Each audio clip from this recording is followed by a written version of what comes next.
Cultivating Calmness podcast. My name is Kayla Vance, and thank you for joining me today. Today, I want to talk about how it is the 1-year anniversary of me recording podcasts and a little bit about how to pay attention to your body and to know when something is up. So to start off, I just realized that it's actually been a year since I started recording regular podcasts. And maybe that doesn't seem like a big feat to some of you, but for me, I feel like it is. It is not always easy to come up with things to talk about or to prepare for talking about different subjects, and there's still a lot to learn in podcast world. This is not my strong suit and not something that I feel I've always done the best at. So trying to sit here and, talk to you and share information with you. I'm not always sure, who, if anybody, is hearing it and how that's coming across to you. So I'm still in the learning process. I hear and listen to other podcasts and, kind of know how those things work, but it's different when it's you and you're doing it and you're not talking to anybody. So that is a feature, something that I would like to do in the future, is be able to actually have some, one-on-one or, talking with one or two other people to educate the community and myself about different subjects and different topics. I'm very curious about natural health and different ways that can manifest and what that looks like, out in the world. I know a decent amount, but I definitely don't know everything. I'm always learning. I'm always finding out new things. I, communicate with other natural healers and they, teach me things. I teach them things. So it's a great space to be in, and one that, want to continue to grow and speak more about and educate anybody who is listening. So, I just wanted to have a quick shout out about, that today. And the follow-up and the second part of today's episode, just talking about, how to recognize what's going on in your body. So if you can't tell by listening to me, I know that I can always tell, or I feel like I can tell now. I don't know what's true. I don't know these people, but like when I watch TV shows and, you ever notice like some of the stars that you're watching that there is, maybe there's something different about their voice and it sounds like, hey, maybe they have a cold or something. Everything else seems fine, but their voice just seems a little more nasally or something. I feel like I can tell when there's something like that going on. So if you can't tell, I am probably a little more nasally today.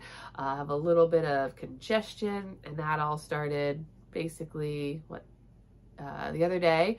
And I know exactly, to me, where I think it came from and how it happened. And one of those ways I was able to tell was because I have been able to pay attention to my body and know what's going on. Not all the time, there's definitely probably things that are going on in my body that I haven't paid close attention to or have tried to, maybe ignore the symptoms or the signs for one reason or another. I'm sure you guys listening do that too. But it's important to pay attention to the signs in your body. Some of these things I've talked about in previous podcasts, and some of the things, may be new, that you may hear may be new to you. Anything I say in here is not medical advice. Just have to say that. It's always important for you to speak to your own provider or your own trusted health individual, whoever that may be, and to do your own research. I think that's important too. And your own research can come from any number of places: books, the internet, peers, research. All those sources of information will have different, unique perspectives and helpful tips for you to take from them. And just keep in mind that everybody has maybe their own agenda or their own source of information that they are getting information from. So that's why I say do your own research. Look at multiple places, see what information you're getting from them, and see if those things line up with what you know or what you're trying to find out, and kind of go from there. So all that to say is that, I went to the pool over the weekend, and I had the unfortunate experience of, being older, not super old, but for me, older, and not having been on many diving boards in many years, was going off the diving board with my kids and had the water like shoot up my nose. And it was not a pleasant experience. It's happened before this summer. It has happened as well this summer, more than this last weekend. And I was always able to, feel fine afterwards. But this time I did not feel fine, and it hurt on, the right side of my face. And I usually do some things to help take care of that. Some things I had on hand, some things I did not. So I did not get to them till the next day. And that proved to be not such a good thing. And so in my opinion, what happened was whatever got up in there, whatever was in the water, or whatever was, in my system that got forced up into my nasal cavity, caused some type of infection, and you could just feel it building and building and building. The pressure got more and more and more and more, until, I woke up the next day. The day of, on Sunday, it was fine, it wasn't too bad. By Sunday evening, I felt pressure. I was like, hopefully this will be gone in the morning. Took some vitamins. I did some colloidal silver up in my nose. They have like a little nose spray thing, so you can like spray it and kind of get it up in there. And that's what I did Sunday. Then come Monday, I woke up and I was like, I woke up early. I still wasn't feeling great, but I did a 45-minute walk in the morning, and I didn't feel so great, but not terrible, just I don't feel good. After that, I started to go downhill, and the pressure in my head got worse, that worse. Then I started to get the body chills and the aches, and, so for me, what that means is get in the hot bath with some Epsom salts and take extra vitamins and try to eat healthy and try to get nutrients and electrolytes, things like that. I had all kinds of things I wanted to do during the day, and I literally did nothing. And so felt like I didn't accomplish anything because I didn't. And got up. Then I was able to do the neti pot. If you've ever heard of a neti pot, it's a little water and a little spout that you basically make a saline type solution in it. Some people might add other things into it to help, and you tip your nose and you pour the water up into your nose. It basically washes out the sinus cavity, which is a big, holes back up in here. And then it comes out the other side. So if you're really clogged up, sometimes it won't come out because it is not going in. So that's not helpful, but mine did, and that helped a little bit, and I'll probably be doing it, again, because I'm still feeling congested, and took lots of vitamins, did a lot of massage to help drain this out, and, woke up the next day feeling better, just had some congestion. So that's where I'm at, is having the congestion, but overall feeling fine, aside from feeling a little congested. So I say that because I've had this happen multiple times, things like this happen multiple times over the years, ever since I started really paying attention. And when did I start really paying attention? Probably, it's been at least a decade. It's been, maybe 15 years, when I really started getting on the natural path. But the time that really sticks with me is getting a sinus infection. I used to get regular sinus infections, and I would just be blowing my nose for weeks over a month. And this one time in particular, I like let it go and let it go and let it go. It was like over a month, and I finally went to the doctor, got the antibiotics, and poof, it was gone. And then I got it like a time after that, and I didn't want to do the antibiotics. And I took a lot of vitamin C. So I don't remember what happened in between them, but I learned like vitamin C can be very helpful. So I started doing the vitamin C thing, and I took high doses of vitamin C when I started to notice the symptoms. And what happened? I was able to cure my sinus infections without use of antibiotics. And that's partially due to catching the symptoms early and being able to notice the symptoms when they're happening. So I do really terribly to illness and are sick for long periods of time. Both could be problematic. It just really depends on the person. Most people would assume if your illness is gone quickly or you don't ever get sick, that's a good thing. Generally speaking, I would say that that's probably a good thing. I've read some things here and there about, not ever getting sick and what that can mean about your immune system.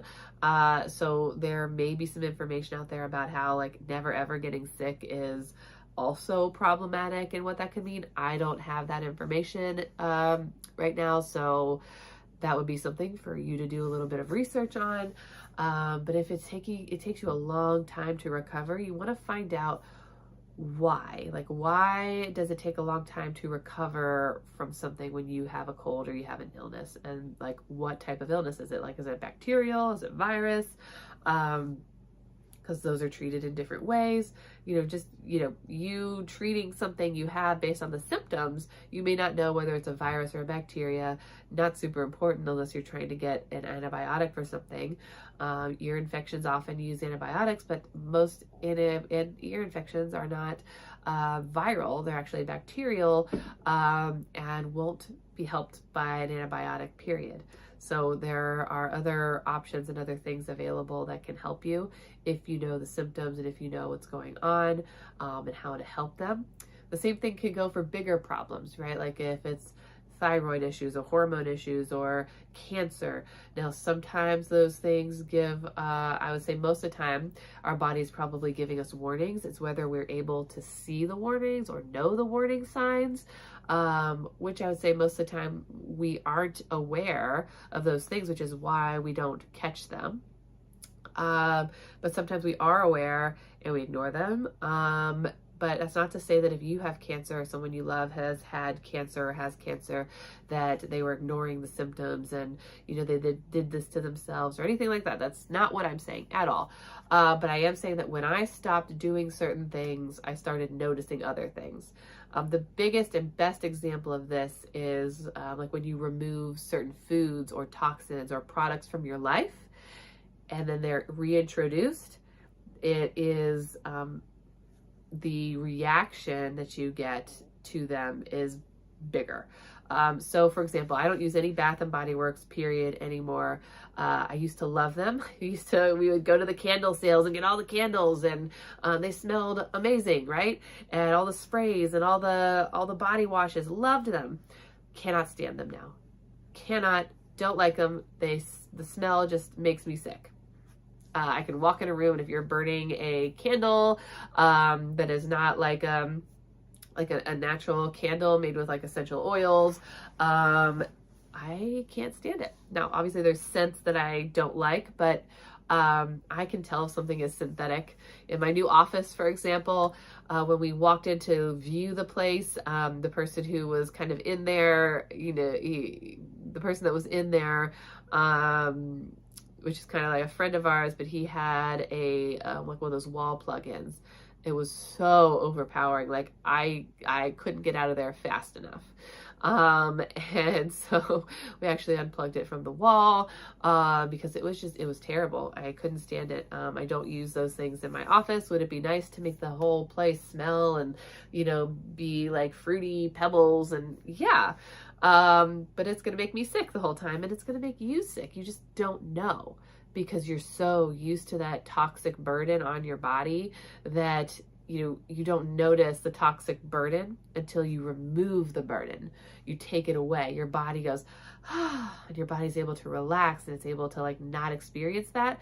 when it's reintroduced, you know, you walk into a room with a scented candle, you go, oh, like, I can't, right? Your body's like, whoa, hello, that is bad. Same thing can happen when you start noticing like your symptoms. You know, I've removed soda. I still drink it on occasion, and I can always tell you that I notice how it feels almost immediately. Why?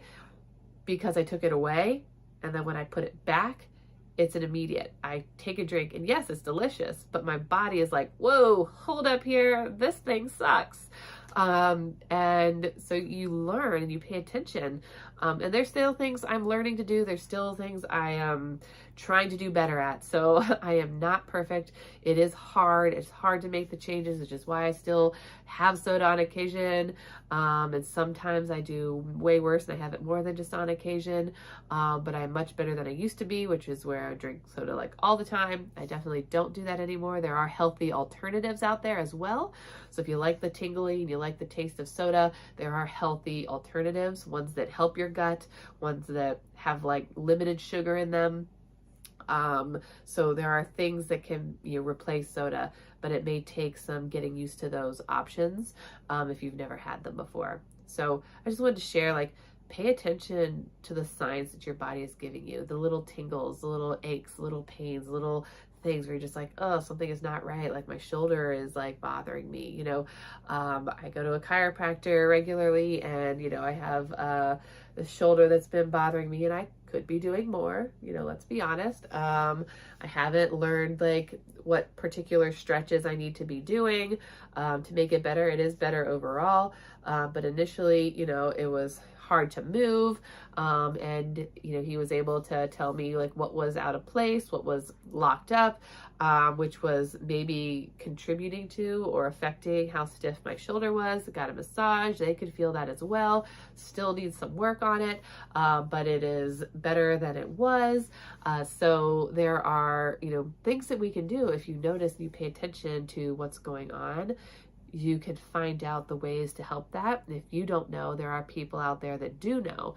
And you can learn who to ask. It can be friends who know stuff about like your symptoms. Yes, it can be doctors and nurses. If you're not looking for like medicine to heal it, then you know, you might want to find alternative practitioners that might give you those. There are natural health groups all over the place, you know, on Facebook and online that you can get some feedback on. There are, you know, chiropractors, functional medicine doctors, holistic health practitioners, naturopaths, nutritionists. There are all kinds of people out there that know this information that could talk to you about what you can do to heal your body and to help you improve based on the symptoms you're experiencing. So if you have something going on, don't ignore it, because you can heal your body. You can do things about it. It's not too late. You can see improvement. You just have to know what to do. And sometimes we just don't know where to start. And we have to find the right people to help us get there. So if you have any questions about that, feel free to let me know. I would love to hear from you, hear what kinds of maybe people you would like to talk to, have me talk to, what you would like to learn about, and see about what I can do about those subjects. Thank you for joining me today, and I look forward to another year of podcasting.